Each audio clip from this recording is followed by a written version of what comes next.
My life before cancer was busy and I was working full time, being a mum. It was hectic, you're sort of into the throes of the routines, and I guess I probably didn't realise that life could change so quickly and that my priorities could change so dramatically.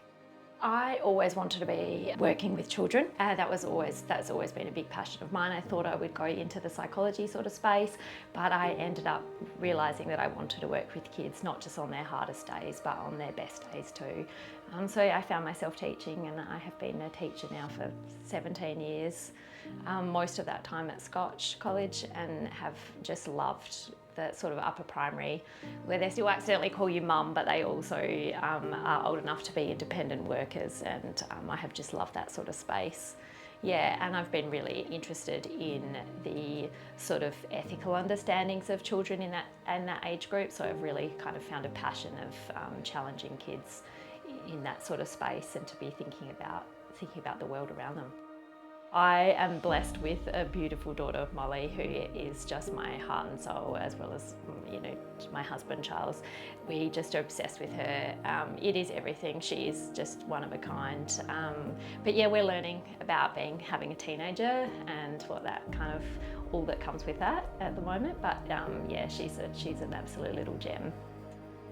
So I had a very unexpected diagnosis. I woke up one night in the middle of the night with a really uncomfortable, I won't even say painful, abdomen. And of course, school and work is my life. So I took a day off, and in the afternoon of that day decided that I didn't want to take the next day off work. So what I decided to do was go to present at an ED. And I remember arriving there and saying apologising that it wasn't, this isn't an emergency.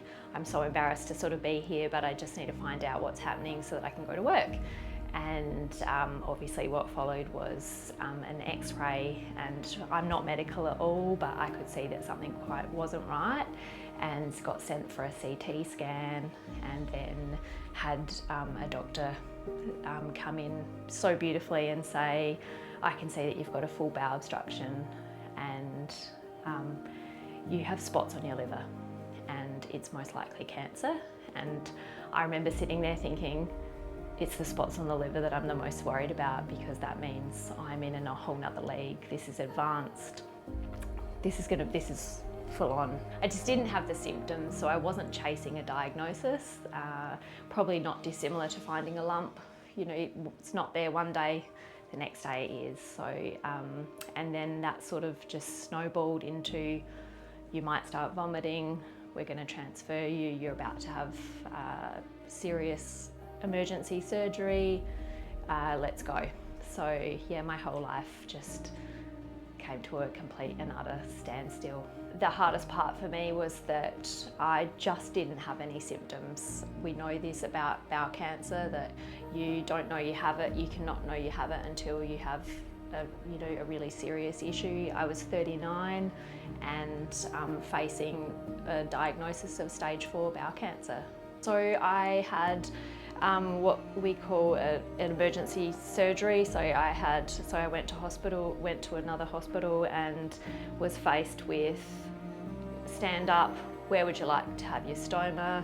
You're going to have a big incision into your abdomen. So I have a 25 centimetre scar on my stomach, and you need to start chemo. And that was the biggest thing to save my life. Was the only thing that will save your life is chemo, and you need to start that as soon as possible. So I had to try and recover from surgery long enough to start my chemo. The response of my family, and Charlie, my husband, was incredibly supportive. He was there with me at 5 o'clock in the morning to make sure that I would have my morning walk in the hospital. He's been absolutely incredible.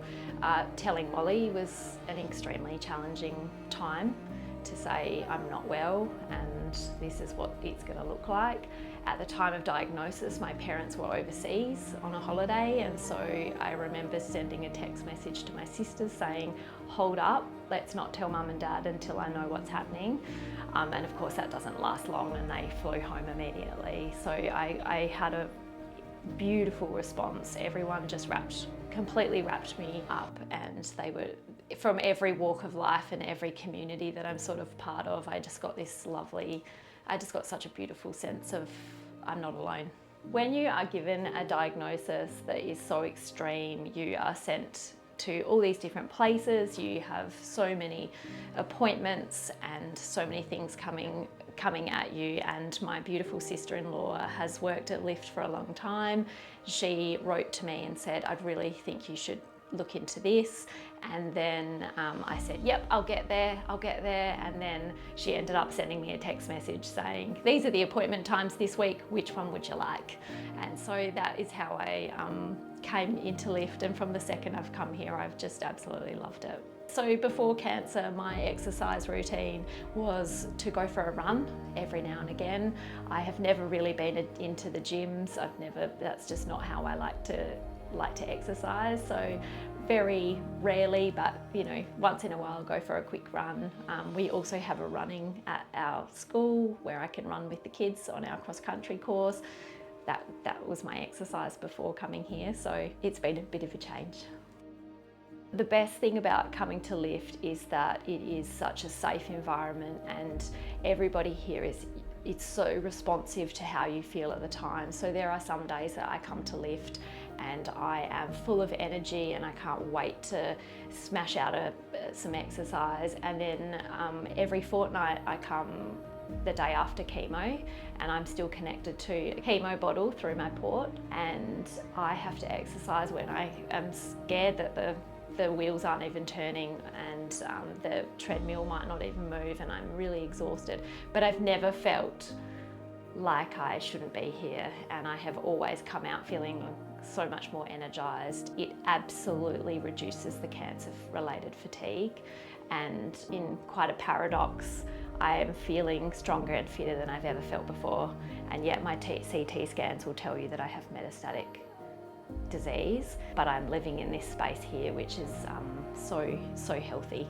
When you face a diagnosis at 39 and you face your own mortality, you come to really understand the value of time and the importance of time, and Lift has given me time in a really practical sense. It has given me time back to be a mum, to have a sense of normality, to have the energy to face my days, and that's been the best part about Lift. It really has been. It's giving me the time. The people here, from the second you walk in the door, you just feel like you're part of this community, and you are so much more than a cancer patient in this place. From the people on the desk, the admin staff, medical practitioners, the physios. There's just this real sense of community here, and it's so lovely. And there are days when you'll cheer the person on next to you, and then they will tell you about how amazing you are, and it's just such a lovely sense. And you don't have to have been an athlete in your previous version of yourself to be feeling really great here.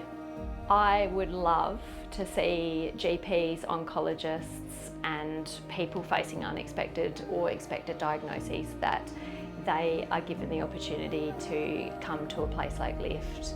The power of exercise medicine is huge, and the best part is that it works alongside your systemic treatment. So you can still do all of those things, and then this just complements it so beautifully.